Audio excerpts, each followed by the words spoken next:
Voltamos com o Jogo do Poder, hoje com participação das deputadas, do deputado Adrian e da deputada Jandira Fegari. Deputado Adrian, o governador Sérgio Cabral, nessa discussão sobre a questão dos royalties, apresentou uma proposta de se corrigir o valor das participações especiais. Na realidade, quando foi criada a participação especial, o valor do barril do petróleo estava em cerca de 16 dólares, hoje está mais de 100 dólares. Isso geraria um caixa fantástico. O que o senhor achou dessa medida? E o senhor acha que a solução passa por essa proposta? Minha preocupação é só uma: quem vai pagar esse aumento? Se é a população.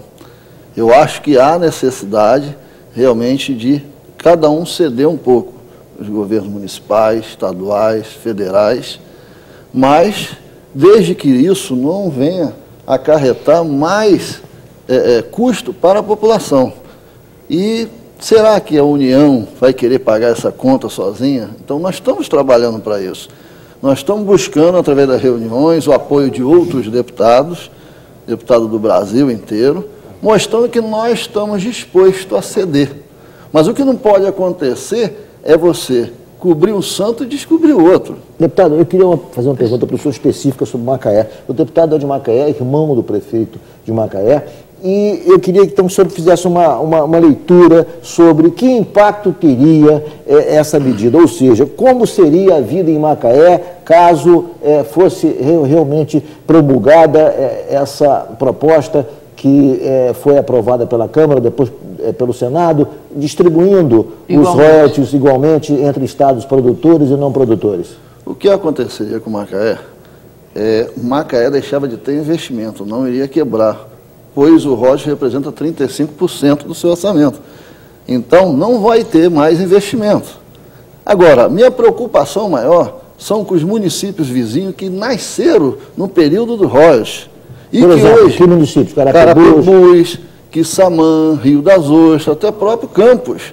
Hoje, se não tiver esse royalties for tirado, esses municípios se tornam inviáveis administrativamente da noite para o dia. E aí como é que vai ser?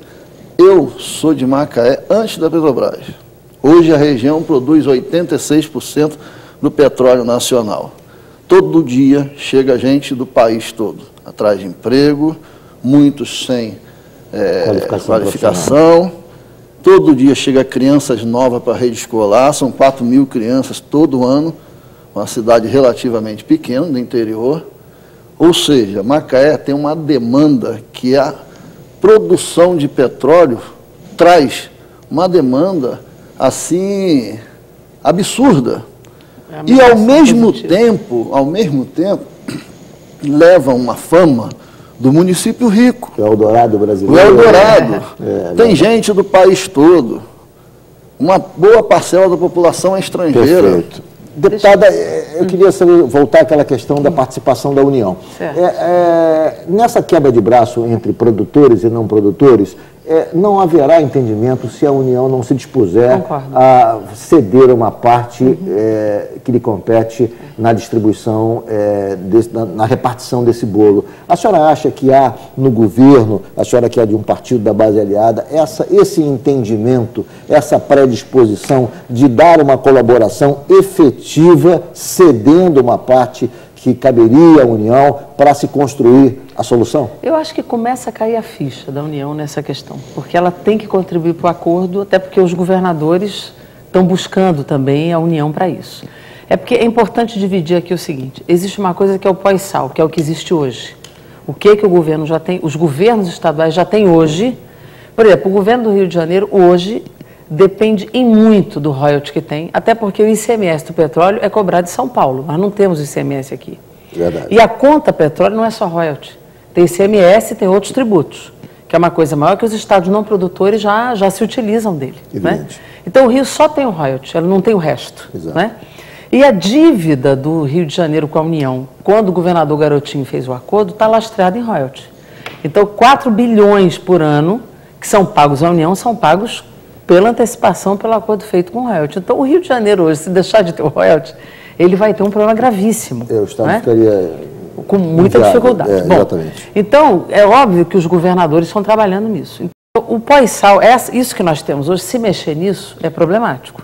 E o pré-sal, que é, na verdade, o futuro, parte dele já está sob concessão, mas o futuro, o Rio de Janeiro já perde, já deixa de ganhar uma parte. Exato. Então, no chamado royalty futuro, nós já estamos cedendo parte. O problema é o de hoje, esse é que é o nó do problema. O problema é que os estados não produtores querem o de hoje. Exatamente. Então, só é possível, então essa que é a questão. Só é possível o acordo com os estados não produtores se ele tiver algum dinheiro agora. E é nesse agora que a União tem que entrar. No caso da participação especial, quem vai pagar isso é a Petrobras. Não recai mais sobre a população, porque a participação especial já existe, coisa que não existirá no pré-sal. Porque na partilha não tem mais participação especial. Né? É verdade. Então, se a Petrobras não ceder em parte para os estados não produtores, agora, já, não tem acordo possível. Então, se a União não entra, não tem acordo. Essa que é a preocupação. Então, nós temos que ganhar a União para ceder parte dos seus ganhos para que a gente consiga fazer o acordo no Congresso. Então, esse é o trabalho que hoje nós precisamos ter de convencimento da União de ceder parte dos seus ganhos para que a gente faça o acordo com os estados não produtores. Perfeito. O senhor está otimista, deputado? O senhor acha que a União vai dar a sua contribuição efetiva cedendo uma parte do que seria de sua competência? Sinceramente, sim. Espero, quero, estou otimista, porque sou carioca, sou do estado do Rio, sou de Macaé. E se isso não acontecer... Dizem que Deus é carioca, né, gente? Se isso não acontecer, vai ser um caos no nosso estado. Eu acho que tem que criar outras alternativas de receita para os outros estados também.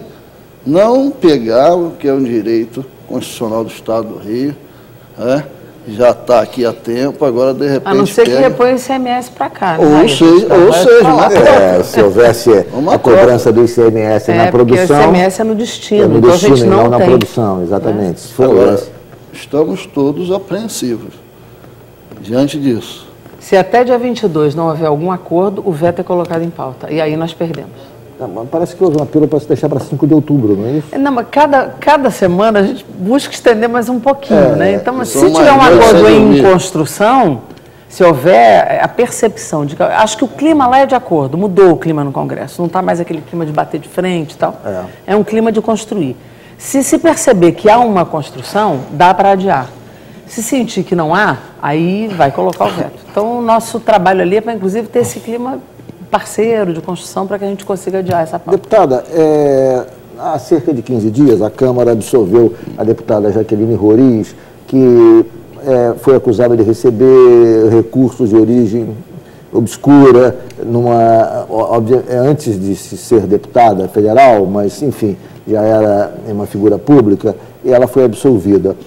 A absolvição dela trouxe uma certa indignação de setores da sociedade e também trouxe à baila a discussão sobre o voto secreto, que deveria ser suprimido da Câmara em casos de votação desse tipo, em casos de quando se coloca em votação a cassação do mandato de um parlamentar, para que ninguém se escondesse, para que não prevalecesse o espírito de corpo ali do Congresso. Como é que a senhora vê essa questão toda, especificamente o que aconteceu com a deputada Jaqueline Roriz e a questão do voto secreto? Olha, eu, em primeiro lugar, acho que foi muito ruim o resultado no caso da deputada Jaqueline Roriz, porque ela era uma reconfessa. Ela era uma reconfessa. Eu não faço discurso nessas coisas, acho que é ruim tripudiar, eu não tenho essa atitude, mas acho que o resultado, no caso da deputada Jaqueline, que era uma reconfessa, o argumento é se era antes ou durante o mandato, isso não é um argumento, né? Então, eu particularmente, que votei pela cassação, acho que foi muito ruim o que aconteceu ali para o Congresso Nacional, para a imagem de um poder como aquele, né? Acho que foi muito ruim. Agora, o voto secreto, na minha opinião, ele não é ruim, porque não fosse voto secreto, por exemplo, o deputado Zé Dirceu não teria sido cassado, por exemplo, né? Então, eu acho que o voto secreto é a preservação das relações existentes ali dentro. Ela tanto favorece a cassação, como pode favorecer a não cassação. Então, o voto secreto, nesse aspecto, quando se julga alguém, é igual ao júri popular. O júri popular, o voto é secreto, o veredito é dito, né? Então, o voto secreto é para refletir mais. Eu acho que essa é uma discussão que a gente precisa fazer com um pouco mais de calma, porque, de alguma forma, ele permite que a consciência do deputado prevaleça e, ao mesmo tempo, se permita uma votação que pode ser justa, inclusive para não colocar numa situação difícil um deputado que quer cassar e, muitas vezes, é premido a não votar pela cassação num voto aberto. Ela pode favorecer a cassação do deputado, inclusive. Ok, eu vou fazer um rápido intervalo. Na volta eu quero saber a posição do deputado Adrian sobre o assunto. O Jogo do Poder volta em 1 minuto.